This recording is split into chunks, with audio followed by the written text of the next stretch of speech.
3 लोगों में सीक्रेट रह सकता है अगर बाकी 2 की डेथ हो चुकी हो। यही असेस किया था अमेरिका के फाउंडिंग फादर बेंजामिन फ्रैंकलिन ने। और सच कहें तो इस बात में दम है। इतिहास गवाह है कि राज की बात पचाना दुनिया में इंसानों का तीसरा सबसे वर्स्ट टैलेंट है, डिप्लोमेसी और डांसिंग के बाद। लेकिन फिर भी अगर आप झूठ और मिस डायरेक्शन पर बेस्ड करियर चाहते हैं और पॉलिटिक्स आपके लिए कुछ ज्यादा ही डर्टी है, तो आप जासूसी के लिए बने। लेकिन क्या आप समझते हैं ऐसे में आप अपने लिए एग्जैक्टली कौन सा रास्ता खोल रहे हैं? तो चलिए पता करते हैं। दुनिया की हिस्ट्री बहुत बड़ी है, सच में बहुत ज्यादा बड़ी। तो चलिए सभी बोरिंग चीजों को छोड़कर सीधे आगे बढ़ते हैं और कुछ इंटरेस्टिंग देखते हैं। तो अपनी कुर्सी की पेटी बांध लीजिए, क्योंकि हम आपके लिए लाए हैं कुछ सरप्राइजिंग, कुछ फनी, कुछ डरावनी और कभी-कभी अजीब लेकिन सच्ची कहानियाँ कि आखिर अतीत में लोग क्या क्या करते थे और आप सब भी ये कैसे कर सकते हैं। ये है हिस्ट्री, द इंटरेस्टिंग मेस।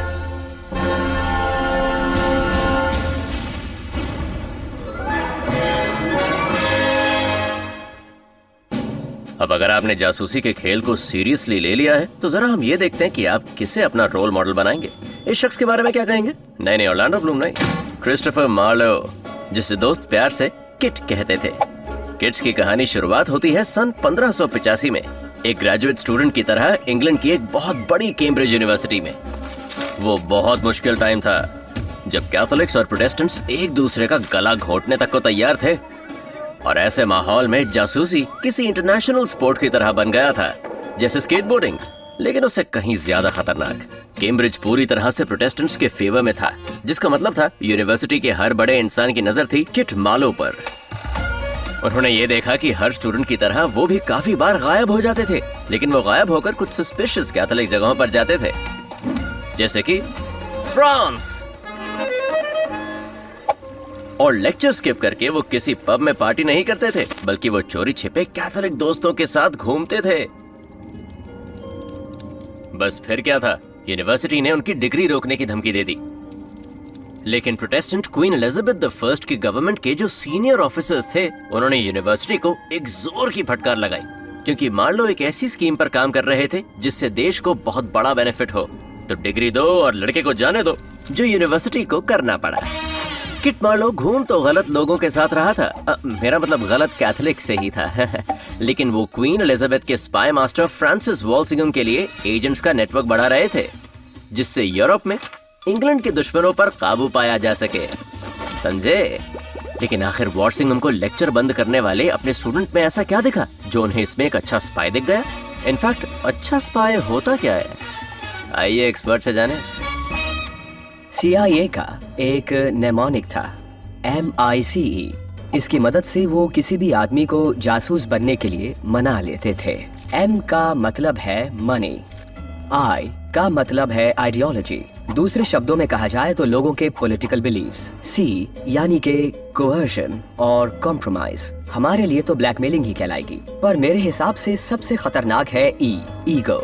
अक्सर आप ये देखेंगे कि लोग जासूस बनते हैं किसी दूसरे शख्स से बदला लेने के लिए पैसा अक्सर राज छुपाने के लिए और चुराने के लिए परफेक्ट मोटिवेशन होता है। कोई भी काम कराने के लिए पैसा फुल प्रूफ तरीका है।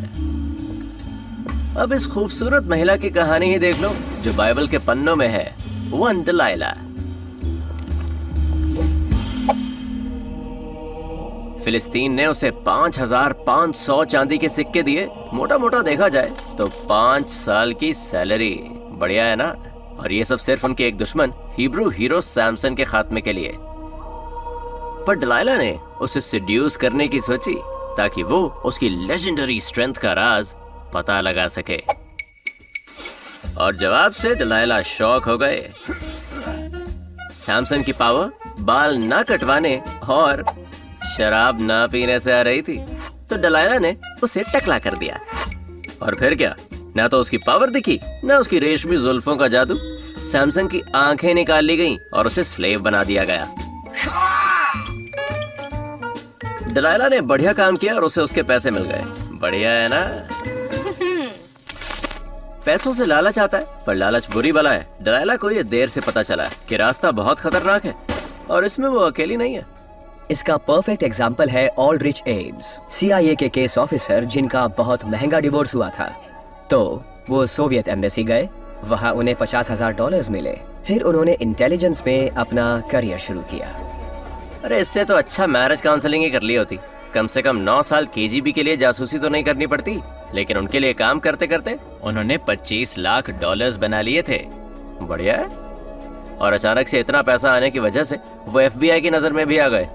लो, क्या फायदा ऐसे पैसे कमाने का जब आपको पूरी जिंदगी जेल में चक्की पीसते हुए बितानी पड़े, वो भी बिना पैरोल की गुंजाइश के।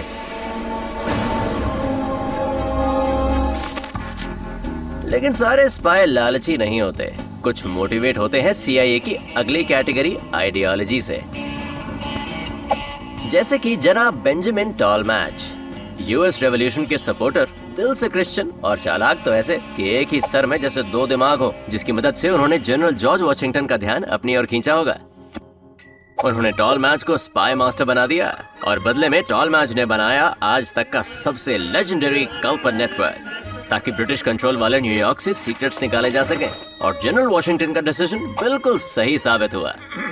1780 में जनरल रोड आइलैंड के लिए चल पड़े, लेकिन उन्हें क्या पता था, ब्रिटिशर्स का प्लान था छिपकर हमला करने का। लेकिन टॉलमैच के स्पाइज ने उन्हें खबर कर दी और चारों ओर अफवाह फैला दी कि वॉशिंगटन न्यूयॉर्क पर हमला कर सकता है, जिससे ब्रिटिशर्स डाइवर्ट हो गए। इतना ही नहीं, टॉलमैच ने ब्रिटिशर्स के सबसे ब्रिलियंट स्पाई बेनेडिक्ट आर्नल्ड को भी एक्सपोज कर दिया, जो अमेरिकन आर्मी में काम कर रहा था। आर्नल्ड का प्लान था अपने कमांड में आने वाले वेस्ट पॉइंट को ब्रिटिशर्स के हवाले कर देना, पर टॉलमैच और द कल्पन नेटवर्क की वजह से उनके प्लान पर पानी फिर गया। और रही बात बेनेडिक्ट आर्नल्ड की, तो उसके स्पाई बनने के 2 रीजंस थे। ईगो के लिए, क्योंकि उसे करियर में बहुत आगे बढ़ना था, और सबसे जरूरी M फॉर मनी, और वो भी बहुत सारा। अब देखो, भले ही पैसा अच्छा मोटिवेटर है, लेकिन तीसरे मोटिवेशन के सामने काफी बेकार लगता है। इसके यूज से कोई कुछ भी काम करवा सकता है। जी हाँ, हम बात कर रहे हैं CIA के तुरुप केक के ब्लैकमेल की। मैं तुम्हारे मैसेज का इंतजार करूंगा।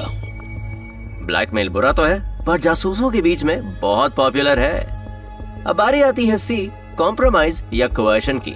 और जब कॉम्प्रोमाइज की बात आती है, तो ब्लैकमेल से बढ़िया और कुछ नहीं हो सकता।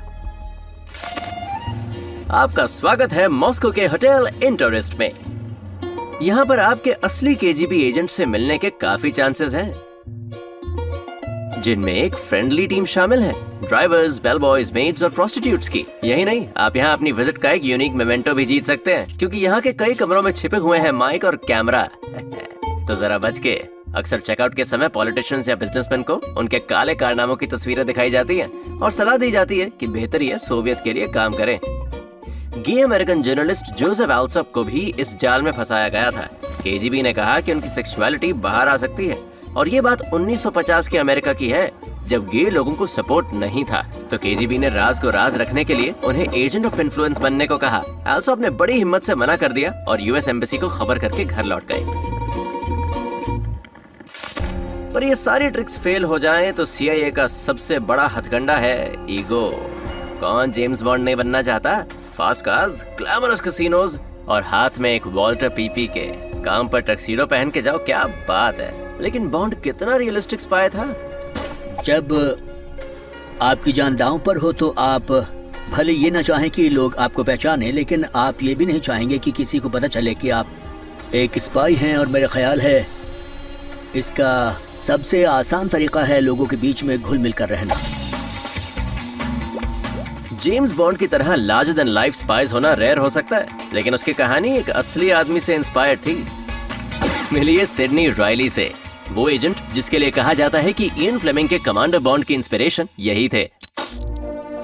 एस ऑफ स्पाइस के नाम से मशहूर रायली की जिंदगी काफी एडवेंचरस थी, और हो भी क्यों ना, क्योंकि इनके पास इतनी सारी कवर स्टोरीज जो थी। अब हमें ये तो पता है कि वो ब्रिटिश सीक्रेट सर्विस में 20वीं सदी की शुरुआत में आए थे, 5 भाषाओं का ज्ञान लेकर, चेहरा ऐसा जो सब भुला दे, और ईगो इतनी जो नानी याद दिला दे। हमें ये तो पता है कि उनकी 4 बार शादी हुई थी, लेकिन उन्होंने अपनी किसी भी वाइफ को डिवोर्स ही नहीं दिया, क्योंकि उनकी एक भी वाइफ को उन पर कभी शक ही नहीं हुआ। सिडनी की यही खासियत थी, उन पर कोई शक ही नहीं करता था। उन्होंने ब्रिटिशर्स के लिए जासूसी की है, जापानीज लोगों के लिए जासूसी की है, और एक बार तो रशियन इंपीरियल फैमिली के लिए भी। उन्होंने जर्मन आर्मामेंट प्लान्स चुराए हैं, रशिया में काउंटर रेवोल्यूशन शुरू किया और लेनिन के असैसिनेशन प्लॉट को लीड भी किया। लेकिन एक बार वो फंस गए जब रशियन सीक्रेट पुलिस को पता चला कि रायली सारी खबर लंदन पहुंचा रहे थे। फिर भी वो ऐसे ही हंसी खुशी रशिया पहुंच गए, जबकि उनके नाम पर एक डेथ वारंट निकला हुआ था। पर लक हमेशा साथ नहीं देता। दूसरी बार वो रशिया पहुंचे तो लौटे ही नहीं। अफवाह फैल गई द एस ऑफ स्पाइज ने काम छोड़ दिया है। पर सच्चाई ये है कि जोसेफ स्टालिन के ऑर्डर पर रायली ने दुनिया ही छोड़ दी थी। उनका मॉस्को के बाहर जंगल में एनकाउंटर कर दिया गया। तो अगर आपको जासूस बनना है तो इस कहानी से कुछ सीख लो।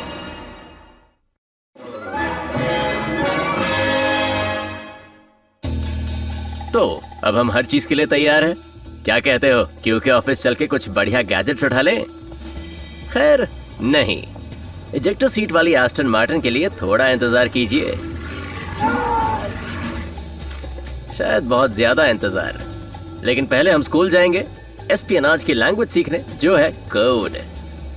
एक्सक्यूज मी सर, क्या आपके पास माचिस होगी?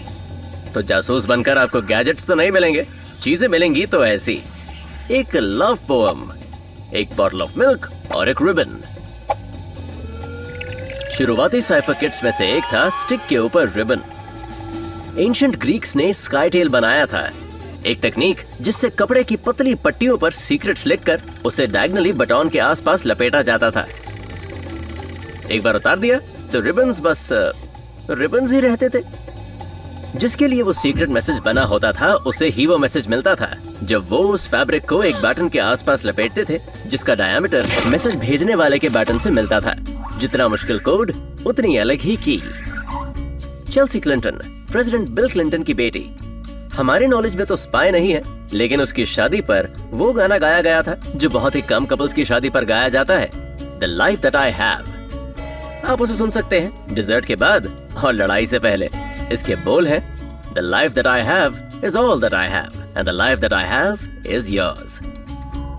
लेकिन ब्रिटिश क्रिप्टोग्राफर लियो मार्क्स के दिमाग में रोमांस नहीं चल रहा था जब उन्होंने ये पोएम लिखी 1943 में।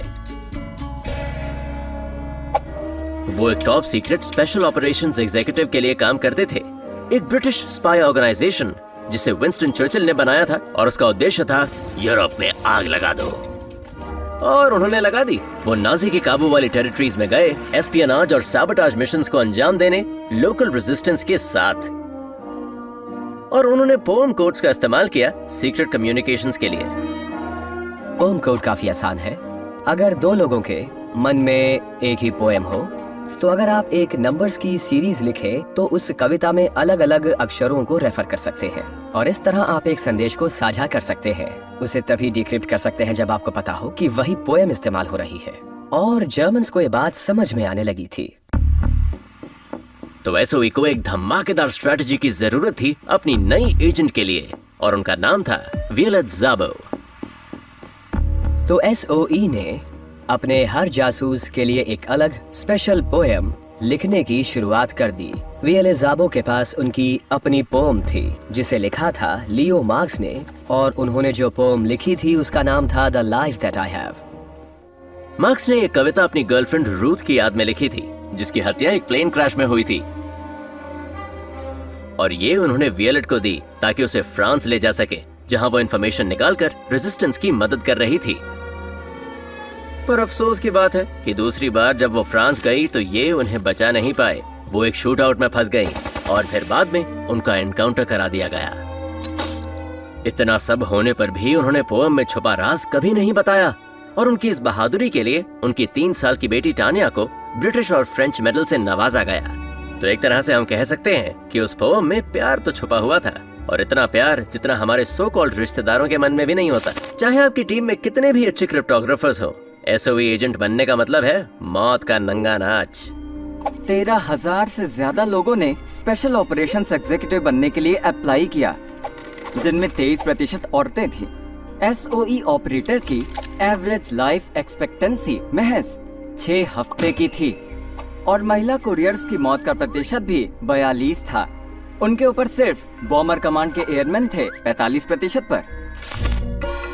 चाहे आपका कोड कितना भी मजबूत क्यों ना हो, अगर आप नहीं चाहते कि आप पकड़े जाएं, तो कुछ सावधानियां बरतनी होंगी। सबसे जरूरी, अपनी कोड बुक अपने मैसेजेस के पास मत रखिए। लेकिन लगता है कि किसी ने कैथरीन ऑफ अरागन को ये नहीं बताया था। स्पेनिश प्रिंसेस कैथरीन 1501 में इंग्लैंड आई थी किंग हेनरी VII के बेटे और वारिस प्रिंस आर्थर से शादी करने के लिए। लेकिन आर्थर की डेथ हो गई और कैथरीन को एक अजनबी देश में अकेला छोड़ दिया। लेकिन उसके पास एक लाइफलाइन थी। उसके डैड ने उसे एक सीक्रेट कोड दिया था जिसका यूज करके वो अपने डैड से एडवाइस ले सकती थी। लेकिन कैथरीन कोडिंग में अच्छी नहीं थी, इसलिए वो जब भी अपने डैड को एक कोडेड मैसेज भेजती, उसके साथ वो एक अनकोडेड लेटर भी देती ताकि डैड मैसेज समझ पाए। कैथरीन का लक अच्छा था और डैड कभी पकड़े नहीं गए। लेकिन सीक्रेसी की किसी भी कोशिश को पूरी तरह से कम आंकने के बाद उसने जल्दबाजी में हेनरी VII के दूसरे बेटे से शादी करने के लिए उसे मनाया, जो हुआ भी। कैथरीन की शादी उसके मरे हुए पति के छोटे भाई किंग हेनरी VIII के साथ हो गई।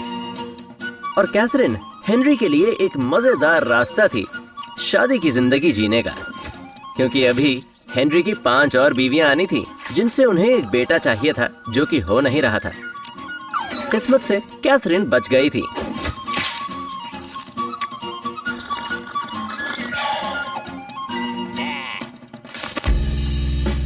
जब रिस्क बहुत ज्यादा हो तो बेहतर यही है कि अपने मैसेजेस को पूरी तरह से छिपा लिया जाए। इनविजिबल इंक के बारे में क्या ख्याल है? अजीब बात है, पर इनविजिबल इंक उतनी ही पुरानी है जितनी की विजिबल इंक, और रोमन्स में काफी चलती थी वो। अपने कोड को चेक करके और जो भी फ्लूइड अवेलेबल हो उसमें संदेश लिखकर अब उसे बाहर निकालना है। पर कैसे? मैसेज को डॉग कॉलर्स पर आर्टिफिशियल लिम्स के अंदर और रैट्स की फ्रीज ड्राइड लाश में सिलकर बाहर स्मगल किया जाता रहा है। पर क्या हो अगर आपको संदेश को फिजिकली मूव करने की जरूरत ही ना पड़े? यूएस सिविल वॉर के दौरान एक इंजीनियर्स कपल थे, लूसी एन और डैबनी वॉकर। उन्होंने ये किया कि लूसी एन को एक वॉशर वुमन की तरह डिस्गाइज कर दिया। फिर वो फ्रंट लाइन को क्रॉस करती हुई कन्फेडरेट साइड पर गई और वहां उसने अपने धोए हुए कपड़े टांग दिए। और जिस ऑर्डर में उसने कपड़े टांगे और जो कलर्स उसने चूज किए, उससे कन्फेडरेट आर्मी की स्ट्रेंथ और साइज सबको कम्युनिकेट कर दी। अमेरिकन सिविल वॉर ने कई इंजीनियस स्पाइस को पैदा किया। अंडरग्राउंड रेल रोड के लिए रनअवे एनस्लेव्ड लोगों की मदद करने के साथ साथ हैरियट टबमैन ने भी अमेरिकन सिविल वॉर में यूनियन एजेंट का काम किया है। ये एक ब्रिलियंट मूव साबित हुआ क्योंकि कन्फेडरेसी में उनके दुश्मनी में से कोई भी एक वुमन ऑफ कलर एक फील्ड वर्कर पर ध्यान नहीं देता था, जो कि उनके बीच